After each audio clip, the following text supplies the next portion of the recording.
fishy friends, this is the Aqua Student and welcome to episode 2 of my 135 gallon development series. This episode we're going to be looking at the restoration of the canopy and cabinet system. So to begin, I really like this the stained wood, but it's a little bit chipped up in some areas and kind of got some paint spots every so often. And I'm going to have to do quite a bit of work on the canopy. So one of the pieces on the canopy needs to be replaced. Therefore, I'm not going to be able to stain it because the woods are going to be different, and therefore the best option is to just paint it black. So that's what I'm going to do. I'm going to see how far this gets me. This is quite a bit of wood, quite a bit of surface area, but it's worth doing. So I'm going to get started with that and update you guys with the progress.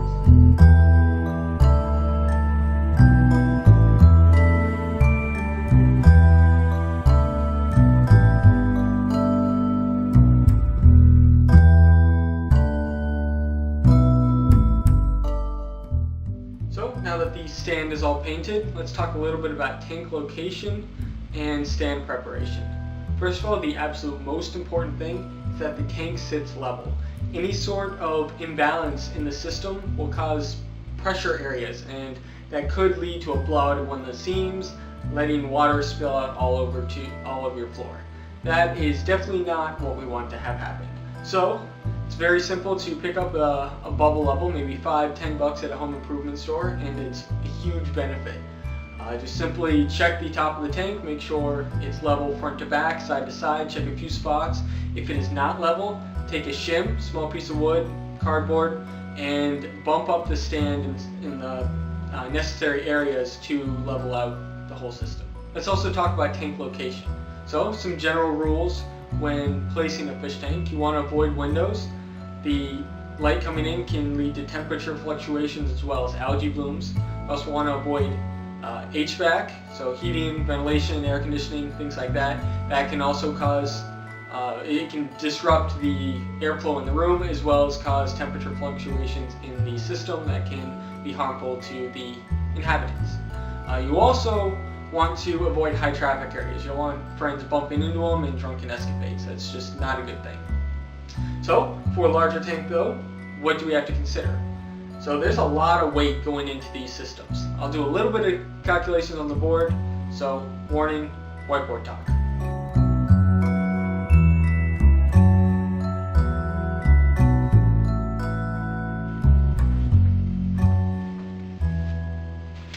So here we have our brand new 135 gallon aquarium. Measures 6 feet by 1.5 by 2 feet tall. And of course, since we're not keeping reptiles or any of those lame creatures, we're trying to keep fish. And in order to do that, we're gonna have to fill this up with water. Boom, lots of water. Turns out, water is very heavy. It actually weighs about 1,000 kilograms per meters cubed. Now, 1,000 kilograms is a lot, and what's a meter? We're not working with meters. Well, I prefer to work in meters. It's what I work with physics, so screw feet. Now, let's convert everything to feet. 6 feet is about 1.8 meters.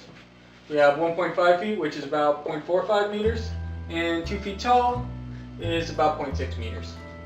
Now, doing the math out, we have our total volume of the tank. It's equal to 1.8 times 0.5. It's about 0.486 meters cubed. And of course, that converted into kilograms would be 486 kilograms. And since I'm an American and have no clue what a kilogram is, it turns out to be close to about 1,000 pounds. Now, half a ton, that's quite a bit of weight, but you also have to think that this is just the water. Sand is going to be more dense than that, so that's going to add some extra weight. Any sort of rock work we put in there, the extra volume from the filter underneath, the tank itself is going to be a couple hundred pounds, so overall, at the end, we're probably going to be looking at something close to about 1,500 pounds.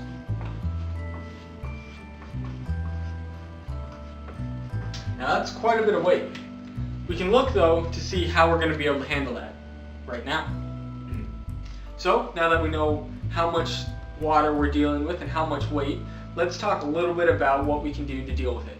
Of course, the best option is to have concrete flooring, but that's not always possible for all of us. So let's go for the next best option. First thing we should do is identify load-bearing walls. To identify load-bearing walls, you can either look at the plans for the building or look at the floors beneath. A load-bearing wall will take the weight from above it and distribute it all the way down to the foundation. Next, we want to identify which direction the floor joists are running. There are a couple different options.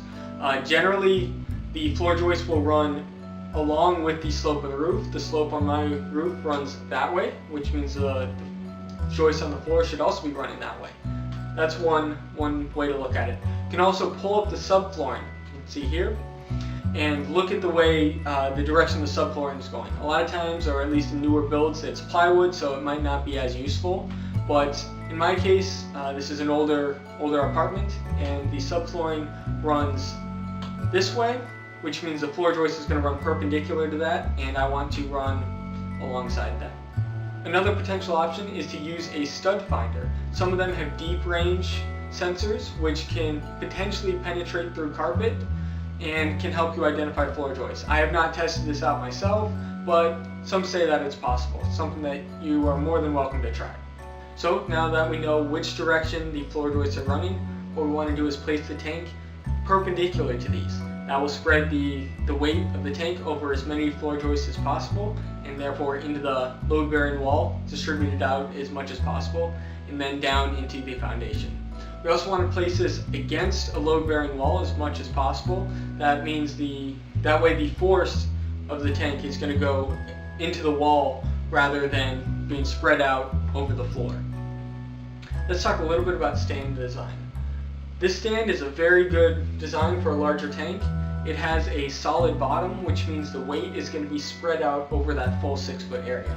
Compare that to the stand on my 55-gallon tank, which just has 6 legs, which means the weight is being concentrated at those points.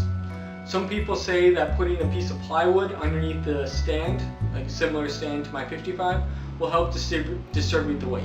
While that's true, plywood is very flexible and will not distribute the weight out all that much. You'd be better off going with something sturdier like 2x4s, or of course, better yet, a stand that does it all on its own. So now that we have the tank in position, I think it's about time we get our hands wet.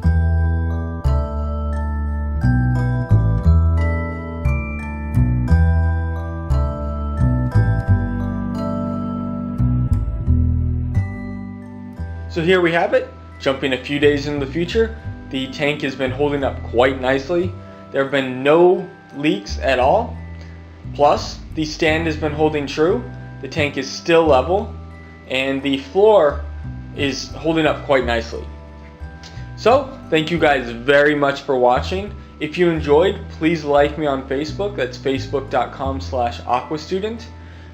I post more regular updates than just these weekly videos. So if you want to keep more in tune with the progression of this tank, check me out there on Facebook. Once again, thank you very much for watching, and tune in next week.